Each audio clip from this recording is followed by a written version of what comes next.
Good morning. Welcome to another session on environmental impact assessment.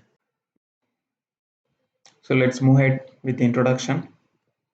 So course outcome describing the objectives, capability and limitations of EIA, learning outcomes, limitations of EIA, specific outcomes, drawback of the EIA process.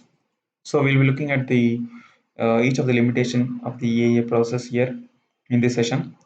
So EIA suffers from the following limitations.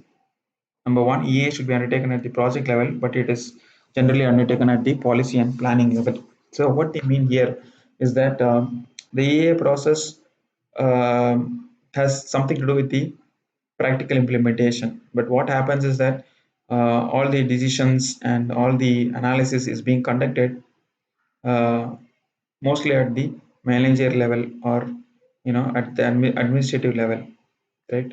Meaning at the policy level they look at things while they don't look at the practical uh, impacts of a particular project on the environment. So this is a big drawback of EAA. Number two, the range of project alternatives in the EAA process is very small. So as we told earlier also, when a project is not sanctioned EIA clearance, they need to redesign the process.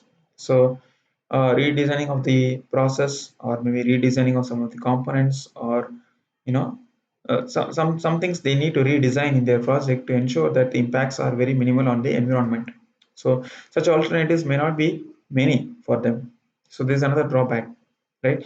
And the worst scenario is no project. No project is also an alternative project, but uh, that is rarely considered, right? Some or the other project is given sanction, um, uh, even through illegal means. Some projects are being sanctioned. So there is no other alternative actually, right?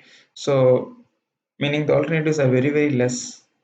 Even after knowing that it is going to cause a great impact, the alternatives of not having this project is very less. Why? Because one aspect is that there should be development of the society. There is development of the city or town, and while looking at that aspect, they generally carry out the project, leaving behind the great impacts that the project has on the environment. So the alternatives are very less.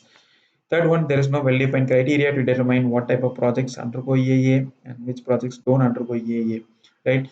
Thereby requiring unnecessary expenditure and delay, right? So it is very difficult to have clear-cut rules and regulations to tell whether the project should be given EIA or not. That is, EIA clearance should be given or not given. It is very difficult to decide. Why? Because there are so many parameters like environmental parameters, and people are involved, and society's development is involved, and it is being evaluated by a committee of people. It's not a single person who's going to take a decision. So due to these complexities, it is very difficult to have a particular criteria as to tell whether the EA should be given for a particular project or not. Next one is lack of comprehensive environmental information base, right? So in some cases, as already told, there may be lack of information. So you may not be even able to get baseline data for particular locations. Why? Because they may have not monitored the air, water, soil, etc.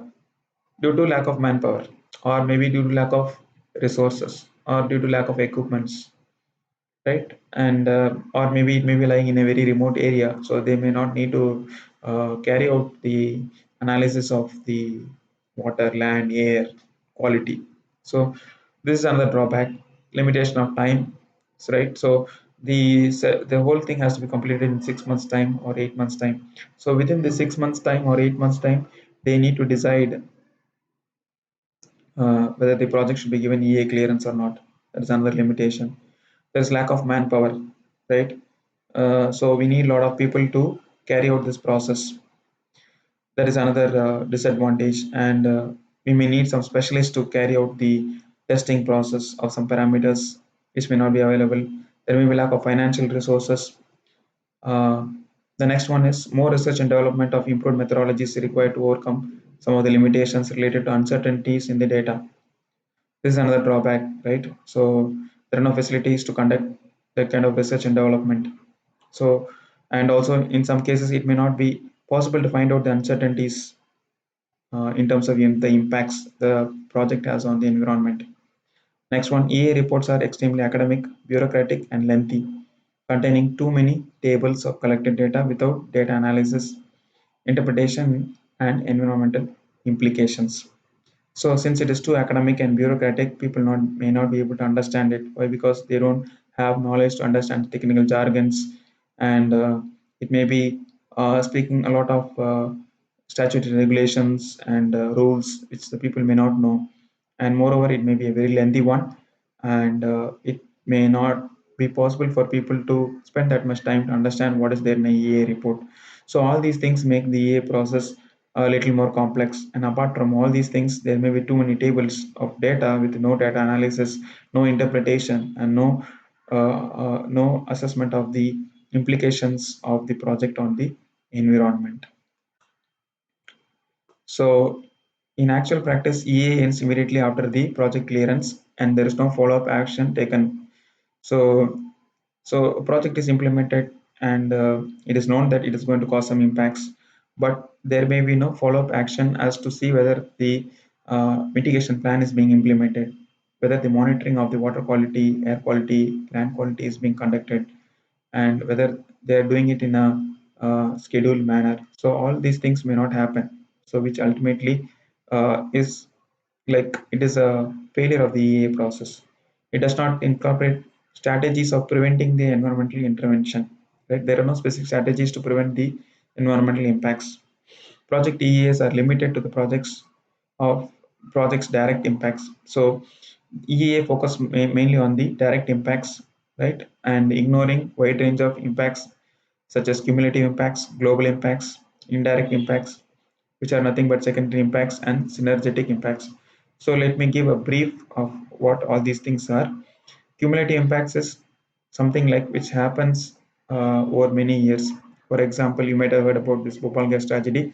So people inhaled that methyl isocyanate gas which was released in the night from that plant, which was from that chemical plant, and because of that, people started vomiting, they felt dizziness, they collapsed, and next day, so many of them died. Right? So that was a direct impact, but the impact did not stop there. Even children who are born to those parents who were infected that day, right, have so many defects in their body, right? Some of them are handicaps, and even some of them have some internal organ failures, and so on, right? So there is a cumulative impact. Global impact is that the impact is not seen only at the local level, it is seen at the huge level, meaning it is seen at the large level, maybe spreading of some virus or some bacteria or some pollutant which is spreading in the air. These are all global impacts. Indirect secondary impacts are uh, it is not it is an induced effect. For example, somebody might have inhaled some chemicals. He may not immediately collapse, he may not immediately feel any problem in his body, but that may affect some of his other things later, right? For example, his sleep may get affected maybe after a few days, or he may face some other health problems. These are all secondary impacts. Synergetic impacts are impacts that are coming due to a combination of some impacts, that is called synergetic impacts, right? So we will end this session here. We will carry on this topic in the next session. Thank you. Thus we come to the end of this session. Thank you for your participation. Looking forward to meeting you in the next session.